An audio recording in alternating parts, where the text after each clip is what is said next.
Alright everybody, this episode is called Oh Shit, for a reason.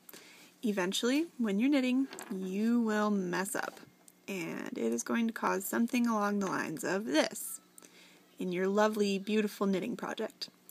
Knitting is unfortunately kind of unforgiving if you make a mistake, because this dropped stitch here will go all the way down and drop out the bottom of your work if you don't fix it. So I'm going to show you how to fix it. What happened here, by the way, is that as I was knitting along, I got to a stitch, and as I went to knit it, it dropped down, and I missed it, and so I went to knit the next stitch instead without fixing that. Now, sometimes this dropped stitch with the little bump right here is going to be right up close next to your needle, and if that's the case, all you have to do is just stick it right back on your needle and knit it like you would knit any other stitch.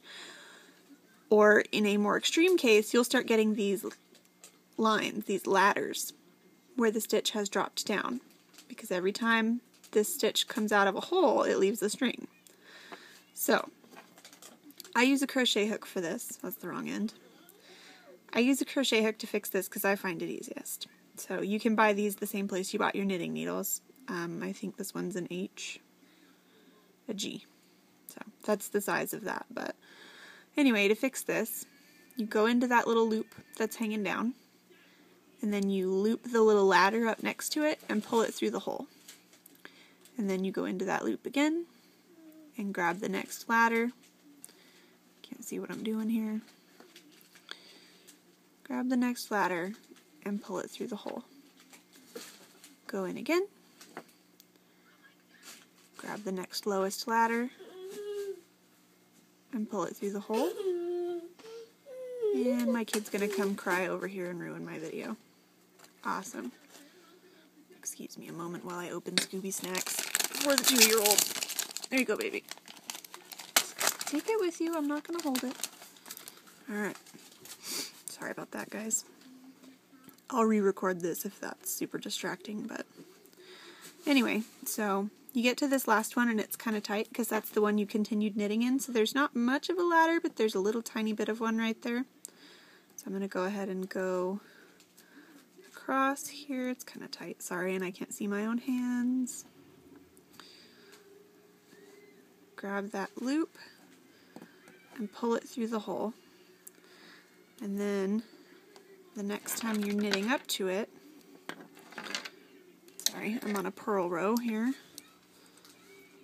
and I've just left that crochet hook in it, by the way. It's just hanging out next to my needle here. So I'm going to purl across. That's one stitch.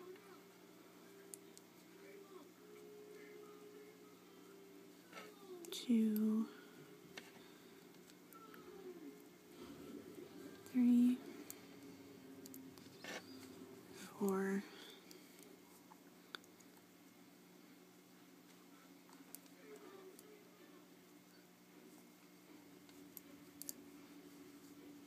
5.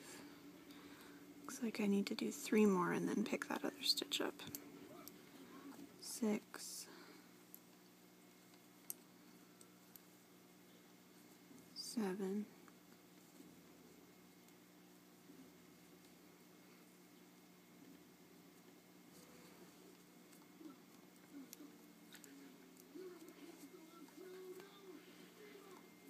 8, and then I'm going to knit this stitch straight off of my crochet hook to pick it back up, and then pull the crochet hook out, get rid of it, and then just keep knitting all the way across.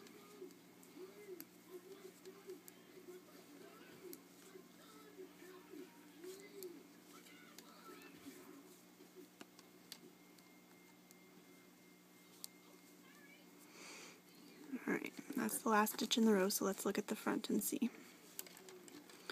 And you can barely even tell it happened.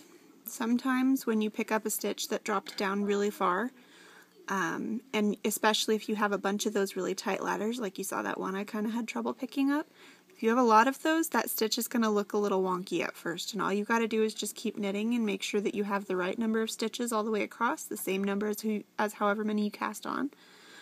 And then when you're finished, you just kind of stretch and pull at it and make it, even out with everything else. And if nothing else, it always evens out in a wash. So tension on knitting gets a little wonky, but, you're never going to do it perfect the first time. It just takes practice to be able to fix it, and it's good to know that you can fix it, so that's always nice.